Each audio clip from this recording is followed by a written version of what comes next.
G'day guys, Jono here, recovering addict, alcoholic, 30 years, 4 months clean and sober, glory to Jesus. Step 2, came to believe that God, a power greater than ourselves, could restore us to sanity. The step 2 phrase, came to believe, suggests a process and progression of faith that evolves over time. A portion of AA's oral tradition defines that as a 3-part unfolding. First, we came, that is, we showed up and stumbled in the door.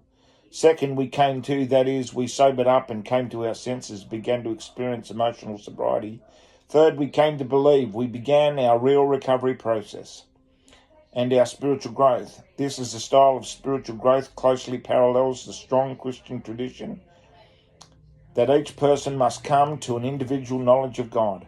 Step 2 is the logical outgrowth of step 1, because if in step 1 we admitted our own powerlessness, and then the next step is to seek a new source of strength and power to take charge for us and to make us sane, well and whole. For some people, spiritual conversion is dramatic, as it was for the Apostle Paul on the road to Damascus. You can see that in the book of Acts, chapter 9. For most, however, it is very gradual. As one grows and matures emotionally, one also grows spiritually. Before we can welcome a new power to restore us to wellness, we probably have to engage in some emotional and spiritual house cleaning. 1, we must bring into abstinence or balance all addictive agents through which we have sought to meet our deepest needs.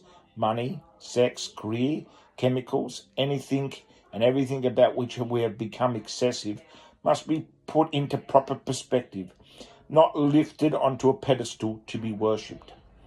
2, we must transcend the God of reason if we have been worshipping God through an exclusively intellectual approach.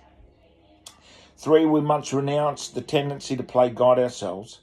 We must grow beyond selfishness, narcissism and grandiosity. We must renounce putting other people or human institutions in the role of God or gods. Not only must we be rid of false gods if we are looking to the Judeo-Christian God as a higher power, we must also need to overcome old sources of bitterness towards him. 1, we have identified God with an abusive parent. 2, we may have had negative experiences with church, hypocrisy, bigotry, and condemnation. 3, we may be struggling with the sense that God has failed us, that he has allowed us to become codependent. 4, we may be angry that God has not instantaneously healed us of our addictive illness. As we commit ourselves to a lifetime of recovery, our starting point may be our recovery literature, and that literature makes a valuable contribution towards the opening of spiritual doors.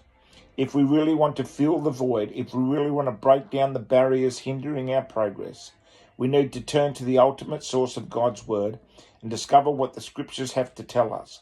By exploring the Bible, we will learn more about God. We'll draw closer to him and we'll discover more about his will for us.